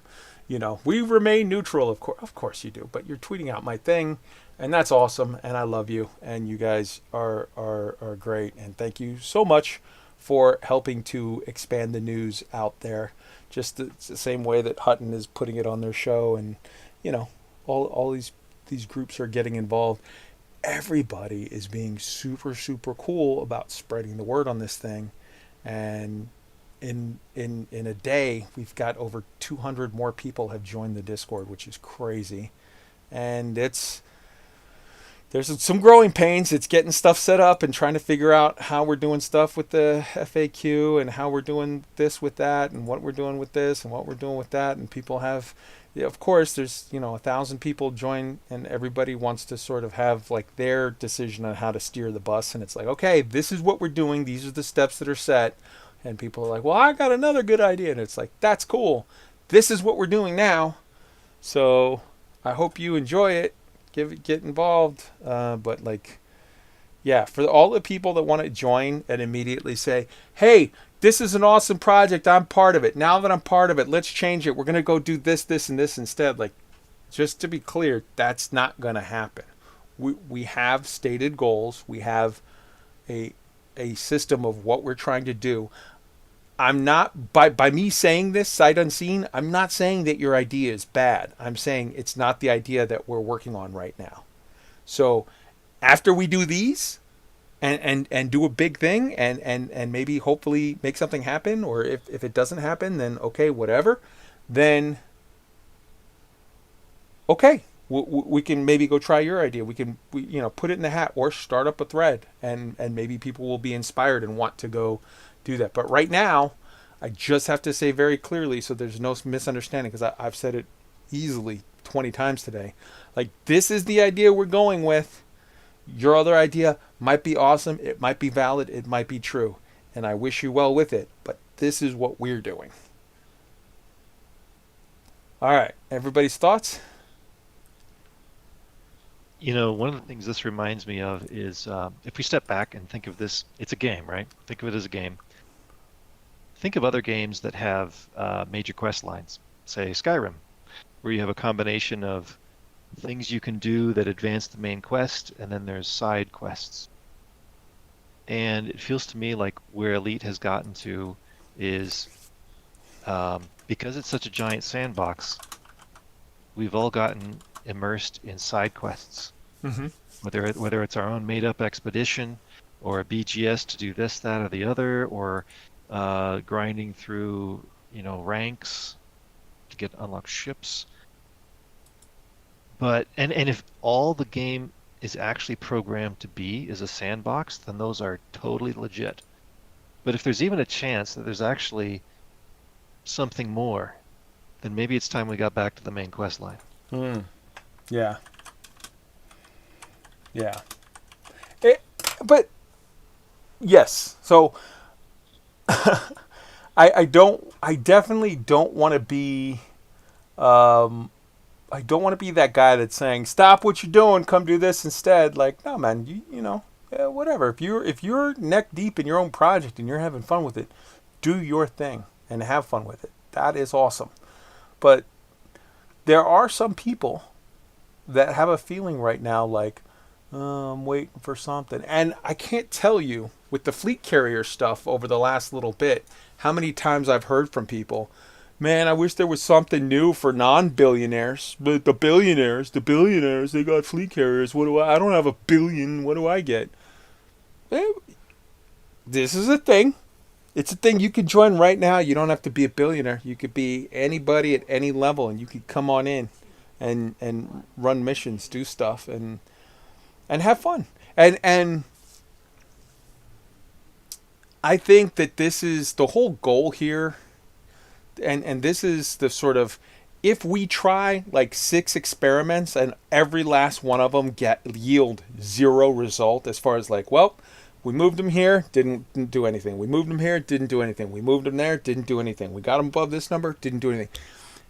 It still now will lead to, again, if we work it, if we all actually get in there and do this as it looks like is happening, man, a year from now, when we have the new expansion drop, and maybe there's a lot of stuff in there. I hope I really do, story wise and cool stuff. All right, that's awesome. But if it's literally almost a year until the next thing drops, what are you doing between now and then? Because if you have a thing and you're fulfilled and you're satisfied, then keep doing that and have fun with it. But if you don't, and you're sort of bored waiting for the new, then come do this and have fun. And next, at the end of March, so basically April 1st or whatever, by the time that we're sort of for sure going to have the new era, the next era stuff out, you will have taken part in a massive thing that sort of, every 5 to 10 years in EVE, they do a thing where like the whole, like a bunch of people get together and they make some massive spectacle that's news that everybody gets super, super excited by. And like, this will be the biggest thing that's happened if it goes as it looks like it's going, and people get behind it, and we really do this, and we expand and put the Dark Wheel in systems all across the galaxy. This will be sort of the biggest thing that's happened in Elite Dangerous history. I mean, going back to the Salome event at the very least, but the Salome event was partially player directed, but it was also partially, there was a MacGuffin. There was a character that was put in the story with stuff from Frontier, and and then it played out how it played out. But this will be a thing where we just did it. We made a thing on our own. And I think that, A, that's beautiful just as a fact. If we did a thing on our own, that's cool.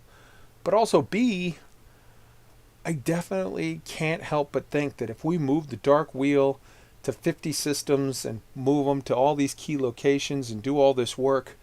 I can't help but think that Frontier Development has to at that point sit up and notice and go like, whoa, there is definite thirst out there among our player base for some of these real cool storylines that we have to like lead somewhere, you know? It would certainly be calling the bluff. You know, if it isn't programmed already, it would be calling their bluff to do something about it. And maybe that leads to something farther down the line. Maybe at that point, like, oh, okay, that didn't do anything or didn't whatever. But they start, okay, let's put money aside. Let's get these 3 writers and these 10 devs in a room and get them working on a thing. And it's going to be, they'll call it Project X. And it'll be several months of something, and then it'll turn into something that a year later someone finds that, holy shit, there's a thing that led to Raxla. Maybe. Who knows? Cool. Yeah. All right. I feel like we talked this one to death. Does anybody have anything else on the Turning the Wheel project? Turn the wheel.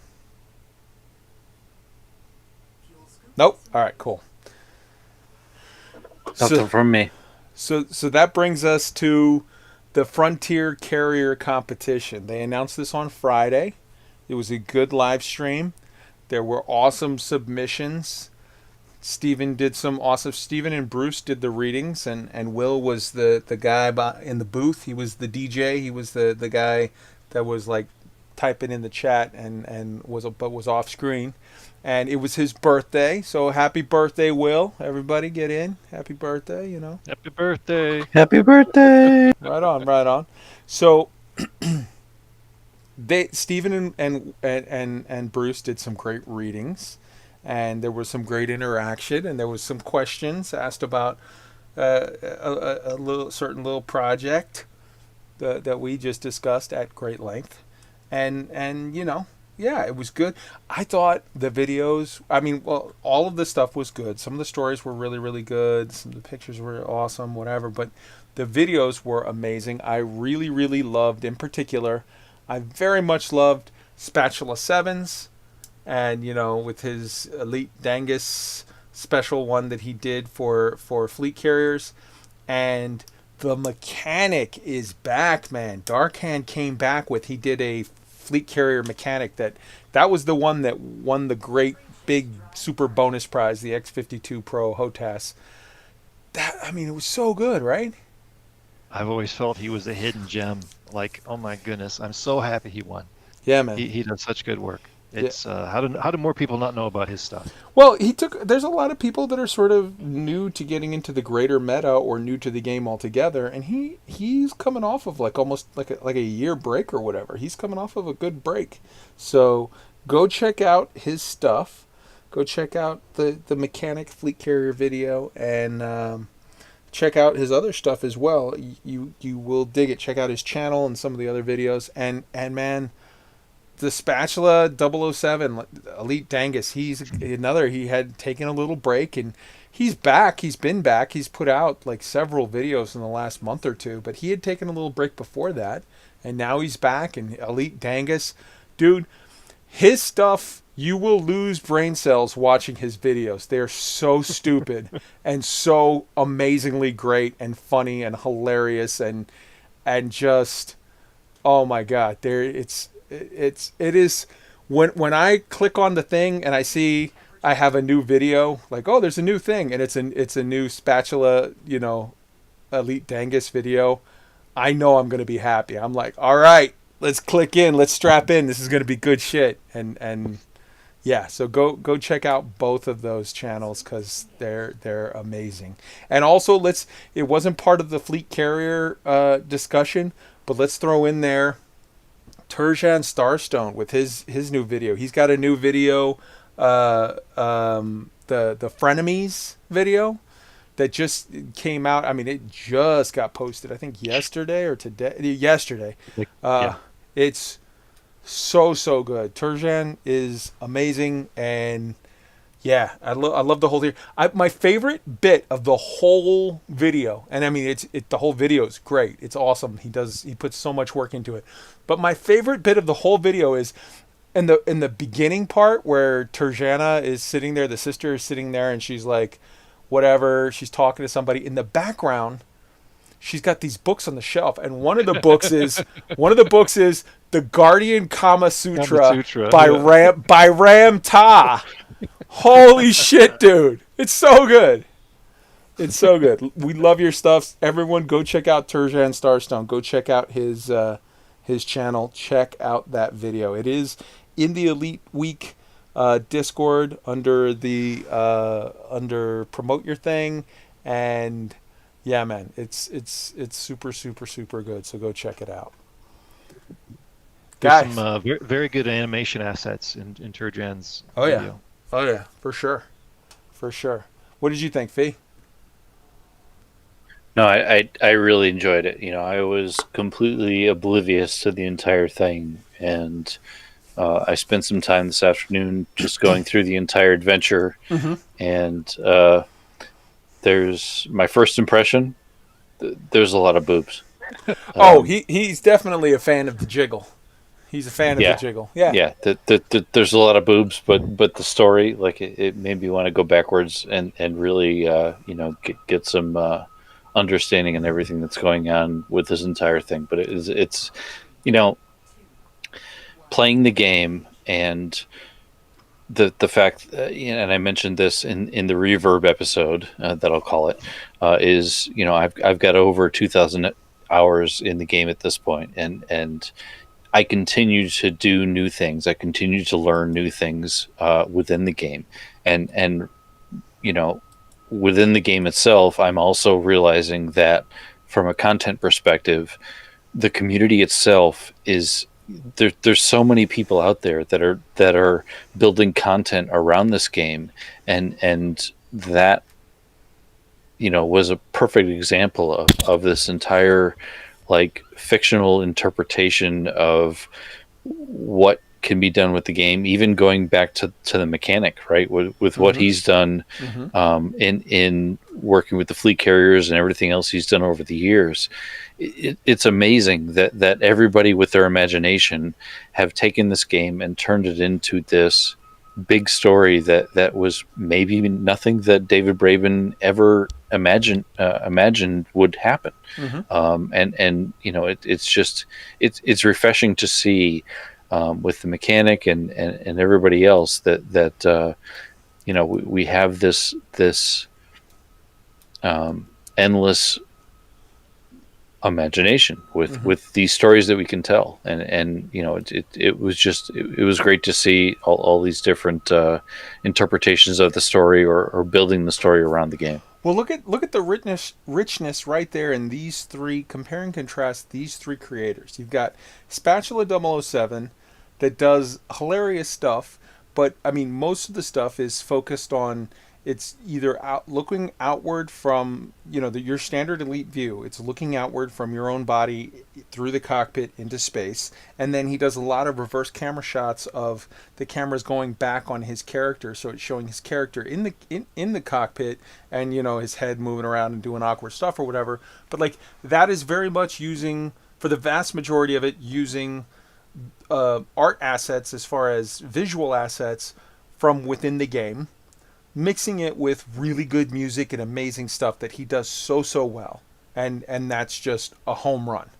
Then you look at the next step, which is the stuff that the mechanic is doing, where it's like first person outward view, sort of in a VR situation, where he's doing stuff where it legitimately, the whole thing is, it looks FPS like, and it's but he's narrating it as this guy, and he's like, oh, I love this job, look at this view, cut to I hate this job, because he's realizing that he's in danger and whatever, like, oh, this is they're not going to use these crates because they're absolute crap and they're going to kill everybody, so it's not like they use that shit. And then you turn around and there's the crates right there, and they're like, oh, like there, but the change in how he did that, where he's now using a lot of external assets, and then like I don't know, putting stuff in Unity or doing whatever, however it is that he does, where he blends what are very clearly sort of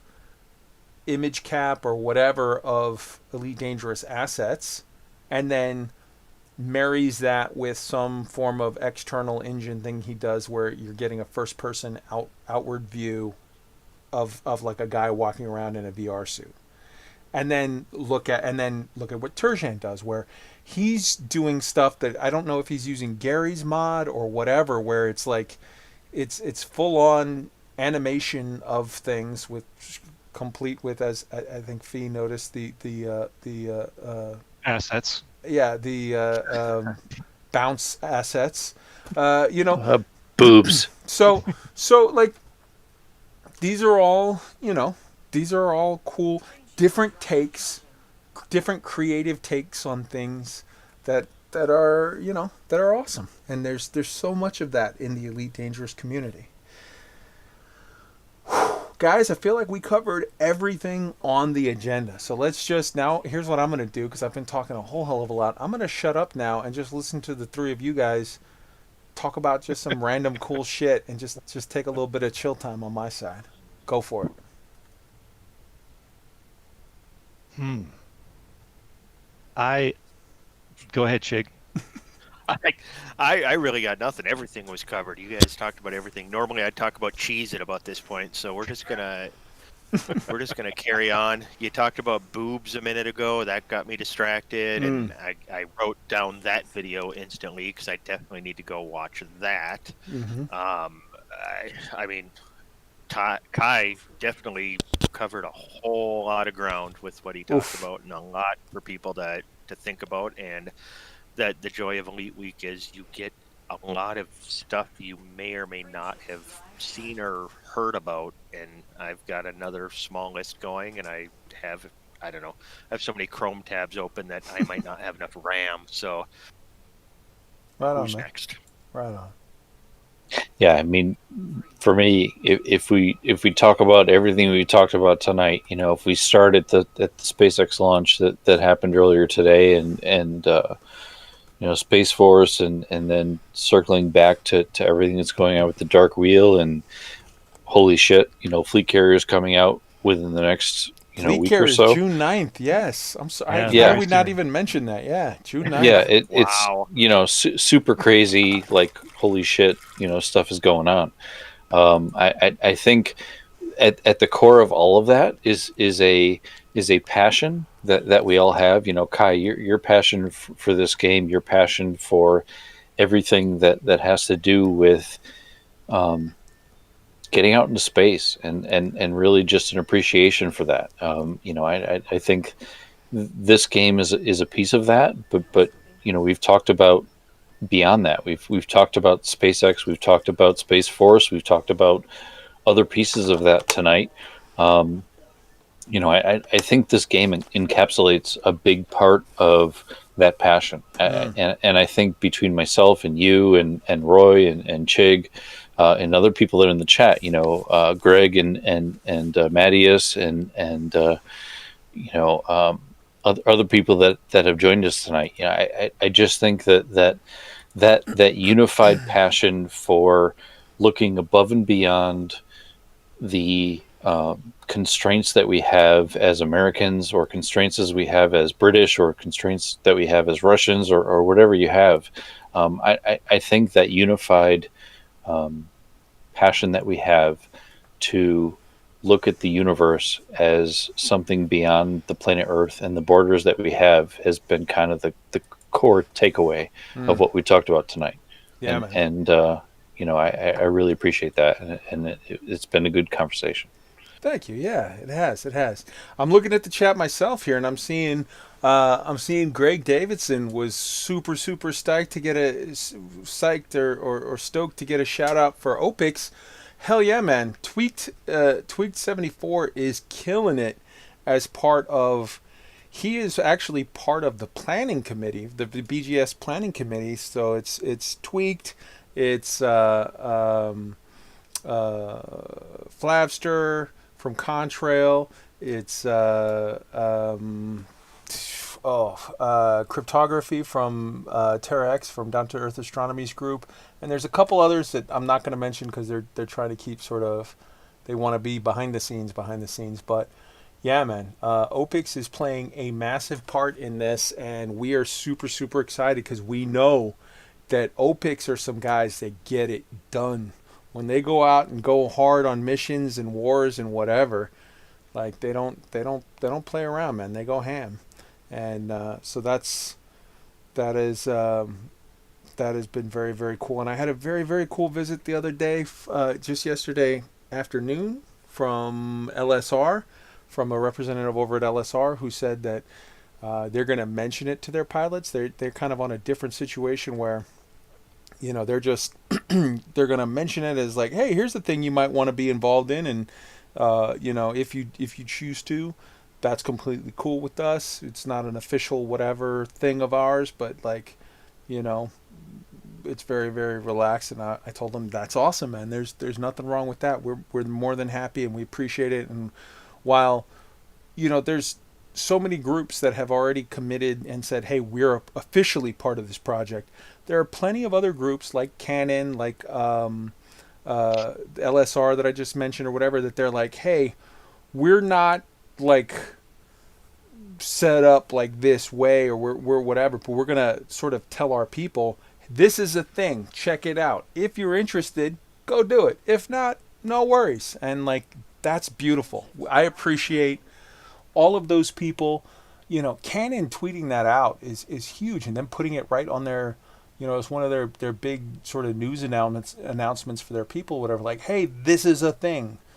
Go check it out if you want to. You don't have to. We're not. This isn't. This is just all. Who is excited? Loose screws. We've got NL Hate who does our BGS, and he's got Nurgle who's helping him a lot, and Hate's we're working awesome. out. Oh yeah, he works hard. We're working out how to get our taking care of our own business, Sure. and getting out and helping this cause, because we do support it and we're excited about it. So we're working out our plan and getting that all situated. So yeah, you've got Loose Screws helping out, and you always got to give Hate a shout out because he's trying to figure out how to make it all work. Yeah, absolutely, and that is awesome. It's a beautiful thing. I love that so many people, as Greg says in the chat, man, everyone's in support of this idea because no one has thought of it before, and the implications that if it works to activate Raxla or a clue will change the galaxy forever. I've met with so many people discussing this, and every last person, not a single person that I've met with, has said, like, that's dumb, your idea is worthless, whatever. I have met with one, and I'm not going to get into details, but I've met with one who said, I don't think that this is a good project because I think that you're going to confuse people with on lore or whatever. And it's like, dude, I made up a little blurb at the beginning there's people that are excited by that. You really want to criticize me because you think that it's like you can't make up story and put it in there because that's not official. It's like, dude, it was a little blurb. It wasn't whatever. If you don't want in, okay, fine, that's fine. But I mean, even he didn't say like your idea is dumb. He just said, I think you don't want to, like, I have a certain strong feelings about this, about anybody who tries to put in any kind of thing in lore because you're not the official, you're not Frontier, whatever. And it's like, all right, you have your opinion. It's a weird one, I think, but whatever. But literally, other than that, of the hundreds of people that have had some input or this, that, and the other, everybody's been like, oh, wow, that's cool. And then some of them have said, I talked it over with our group, and we are almost all of them have said, we're 100% in, we're involved, use our logo, here's blah, blah, blah. The ones that haven't have said, oh, I can't speak for our whole group, we're involved in this other thing, but I'm going to run missions for it, this is exciting. And it's like, hey, that's beautiful. This is not, we have so many groups, we don't need to like force people and crack the whip and whatever. We just, Need to herd the kittens, get them all moving in the right direction. I think it's going to take a day or two for people to sort of coalesce and get their stuff together. I'm picturing that next week is going to be a very, very good week for us. We're going to have some movement. We're going to be able to test for sure the first hypothesis. And if we expand from Shinrarda, then literally week one of the project, we've just proved a bunch of the people that said none of that's ever going to work. We just proved them wrong. And then from then, hopefully they'll shut up, because it's like, okay, the very first thing that we were testing, we proved you wrong. Now go away. I don't want to hear from you anymore. Now we're going to test these other things. And of them, I want to be perfectly clear. I think the vast majority of them will not lead to anything, will not work, will not whatever. But then we'll know. So. Absolutely. Yeah. All right, guys. It has been awesome. Thank you so much for everybody in the chat. Thank you so much for everybody that's going to be checking this out on the Elite Week YouTube channel. Just thank you so much for all the people that are going to be listening to it as a podcast. And it is now fully available everywhere. Apple, Google, Spotify, Podify, Ludify, whatever. It's everywhere. It's in all the places that people are placing things to be placed. So enjoy.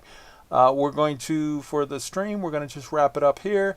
For the podcast version, you're going to have a very cool outro song by, like I said, it's going to be Miguel. I got to pull from the list. It'll be Miguel or Miguel Johnson or Tom Cook, Toko So. And yeah, enjoy. Thank you so much for joining us. We'll see you guys next week. Later. Thanks, everybody. Thanks.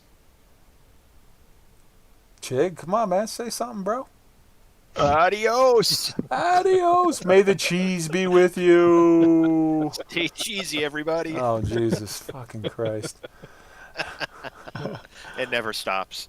All right. Stream ended.